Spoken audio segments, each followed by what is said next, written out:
Okay, we're back as always. Second Cabral HouseCall of the weekend. Hopefully you tuned into yesterday's show. If you didn't, that's okay. But we answered some great questions from the community. That was episode 3389. If you want to check out today's questions, head on over to stephencabral.com/3390. And of course, if you haven't already picked up your copy of The Rain Barrel Effect, please do so. It's free. You can get that at stephencabral.com/freebook. You just pay shipping. I pay the $7 or so that it takes to print. All right, I want to dive right into the questions. I always have to give you my little disclaimer. Can't provide medical advice, medical treatments, medical cures, medical diagnosis, but nobody can over a podcast because we haven't met, right? So we're not under each other's care. But the nice thing is this, my goal is to help you find the underlying root cause of whatever the imbalance is, whatever the dis-ease is that you're struggling from right now. I've been where you are. My team and I have met with well over 250,000 people. We want to be able to share that experience with you. So let's dive in. First question is from Tracy. Tracy says, thank you so much for the wonderful work that you do and information you share. Thank you, Tracy, for the kind words. My sister's coworker was recently diagnosed with M. abscessus infection. She already has asthma, so this has really exacerbated her condition. They suspect the bacteria may have been caused due to the mold in the office. They have complained and tried to have management address the issue consistently for the past 5 years. They've had no luck. My sister-in-law is now in the process of being tested for that similar bacteria types. What do you know about this type of bacteria, and is it treatable? Okay, well, again, I don't do any prep work for the show. So I think you're talking about a Mycobacterium, and it's usually actually found in soil. It can be picked up in hospitals after surgery from contaminated instruments. So that's usually more where you see it. Unfortunately, it's often like multi-antibiotic resistant. So like hard to treat with antibiotics, which means it's causing a lot of inflammation in the body. So again, I'm just like trying to jog my memory on all of these things. One of the best ways that I know is to, and again, don't quote me on this, please do look it up, is to boost your own natural T cells and Th1 immunity. And that would be through things and ingredients such as elderberry, astragalus, come on memory, echinacea, vitamin C, vitamin D3, curcumin, omega-3s. Yeah, those are the ones off the top of my mind. All of these things are great to boost Th1 immunity, and that can potentially help. Again, I can't provide medical treatment plans, but for sure, I would be working on those right away. I'd probably do a functional medicine detox and add in those immune boosters as well. All right. Hopefully, Tracy, we wish you all the best, and I hope that was helpful to at least get started. Right, but of course, work with a practitioner, please do. Okay, Art is up next. Hi, Dr. Brawl. I noticed that every time I take Saccharomyces boulardii and soil-based probiotics at night, I sweat a lot. Why is that? Some background info. Last year, I came back with fungal overgrowth due to some high mycotoxins of some fusarium. Got it.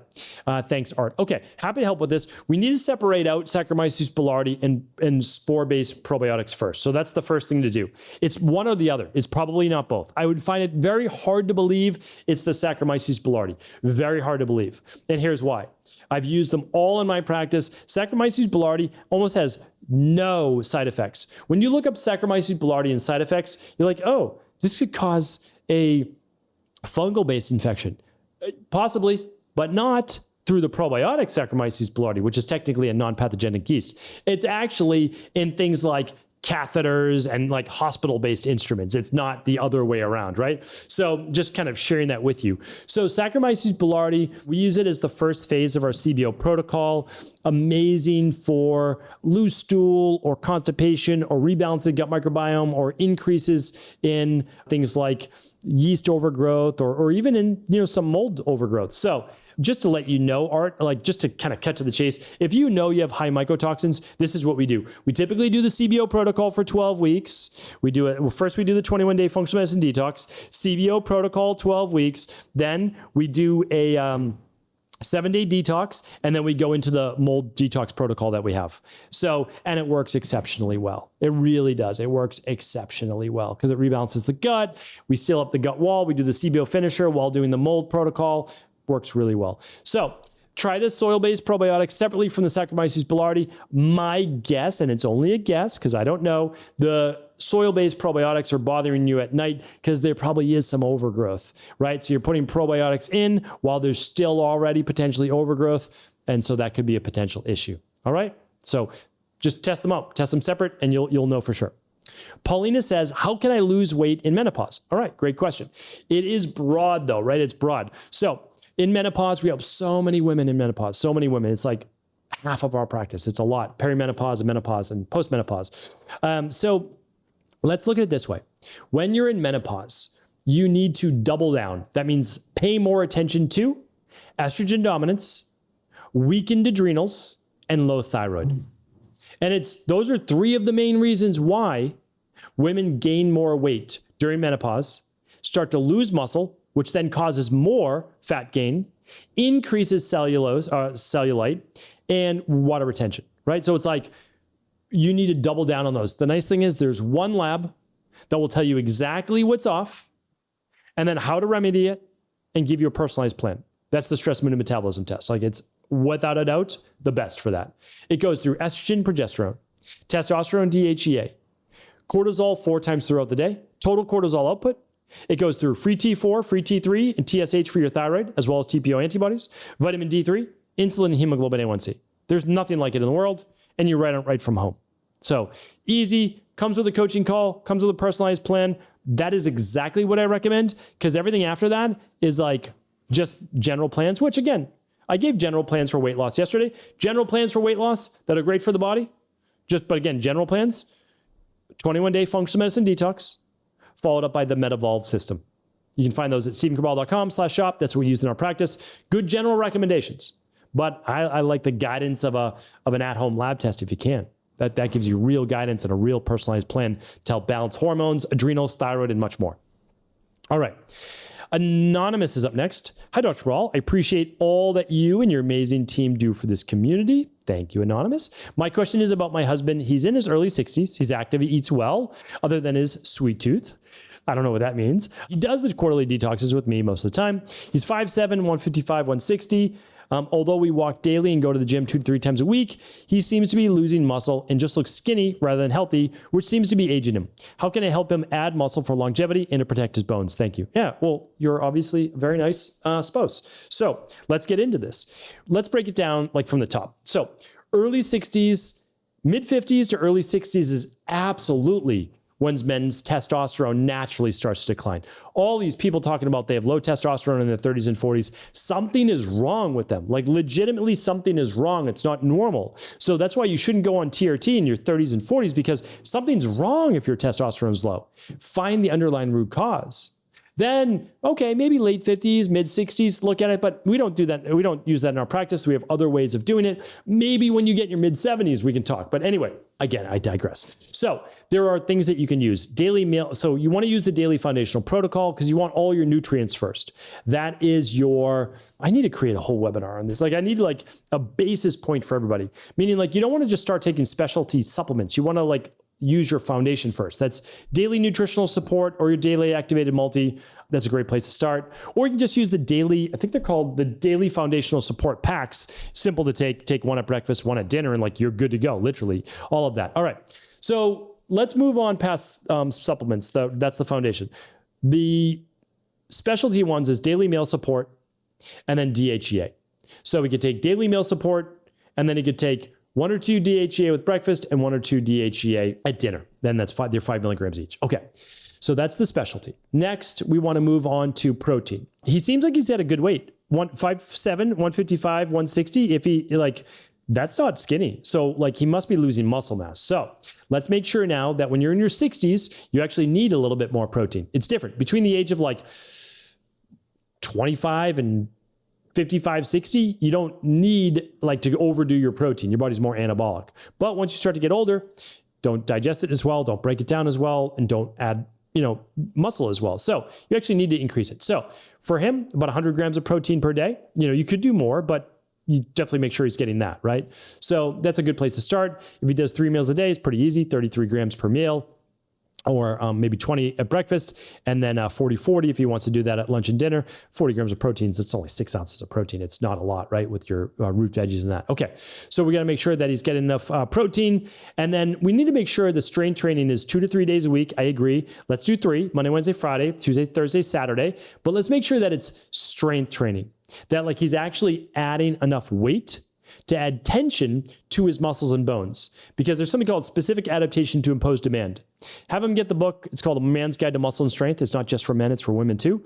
And those will give him programs to specifically overload the muscles in a safe way to cause them to grow. That's really important. All right. So hopefully that was helpful. And then look for a product we have coming out in July. It is going to be a special announcement. I'm not saying anything more than that. That will help with muscle metabolism and aging. July. Make sure you stay tuned for it. All right, Sarah's going to be our last question of the day. Let's see what Sarah has to say. Hello, so blessed to have come across you. You've truly changed my life. I've completed a few of your protocols, CBO, heavy metal detox, and functional medicine detox. I live a healthy lifestyle and I do a lot of support for my lymph and detoxing, sauna, dry brush, gua sha, rebounding, supplements, etc. Wow, amazing, Sarah, amazing, great work. Sarah says, I know the effects of alcohol and that there are no safe amount consumed, although I'm not ready to give it up completely at this point in my life and save it for special occasions. Recently, every time I drink the next day, I'm vomiting all day 10 to 20 times. Wow. I can't even keep water down without throwing up, and this lasts about until 8 p.m. at night. I used to experience this in my late teens when I would drink, although since improving my health, I can drink without feeling too bad until recently. What's going on? This is really interesting. It is possible that you did get some type of virus or something that kind of threw your body off again and your body's inflamed. But I will tell you this, that as we get older, yours is a little bit different because this used to happen to you as a teenager. So it could be a detox processing, that's for sure. But it looks like you've been doing the detoxing. I will say this, as we get older as adults, we do not process and metabolize alcohol as well or as efficiently that you did usually in your college days or 20-year-old days. Part of that is that organs just don't function as well as they used to. Part of it is that we oftentimes have less literally hydration water in our body. And so the alcohol affects us to a greater degree, which is why you want to hydrate before going out. That's really important. So I gave it earlier today or maybe yesterday, a couple magnesium if you choose to, and then a universal binder. You might want to try that as well. So the magnesium would come first, then right as you start drinking, you would take the binder. You could certainly do that. What else? Sometimes we decrease muscle as we get older, and so we can't process it as efficient as well. Our mitochondria get weaker. That's kind of going back to the virus and inflammation that you might have. So yeah, that's that. That's kind of how I would look at it. And then you probably have a tipping point. Like you might be fine with 1 drink, maybe 2, but once you get to 3, then your body really becomes overwhelmed, right? That's the rain barrel effect. You're good with 1, maybe 2, you only have 3. That's it, overflowing rain barrel. So you might want to look at your total tolerance as well. Another thing that I always recommend to my clients, if they are going out drinking, okay, you're hydrating first, then you have a drink of alcohol, then you have a non-alcoholic hydration drink. Could be sparkling water with a splash of cranberry and lime. Kind of feels like a mixed drink. That's what I do when I go out, but it's not a mixed drink. And you drink that, you hydrate, then you can try your next drink. So start to look at these things. All of them can be quite helpful. And at least it gives you a place, of course, to get started. Of course, I can't provide any medical advice. No, there was no medical advice there or a treatment plan, but it was at least something to look at. All right. Hopefully this was helpful. And of course, if anybody wants to see like, all right, well, what's going on with my gut? What's going on with my hormones? What's going on with my electrolytes? You can always run the Big 5 labs. That's what we recommend to take a full holistic view of your body. And of course, you can find that at stevencabral.com/shop, just like everything else. And you can just type in Big 5, big and the number 5, and you'll be able to find that there. All right. Thanks, everybody. Amazing, amazing. As always, great questions. I'll be back tomorrow with our first Cabral HouseCall, or I should say Cabral Concept of the Week. And that's always our Mindset and Motivation Monday. Hopefully it's a great way to start the week. Thanks so much. Take care. Have an amazing rest of your weekend. Thanks so much for tuning into today's show. Before you go, don't forget to hit that subscribe button. I want to make sure that you're getting our daily content, not missing out on anything. Functional medicine, wellness, weight gain, weight loss, anti-aging, living longer, stronger, and all of the most cutting-edge research. And if there's any topics you want to hear, feel free to leave them in the comments below. Take care.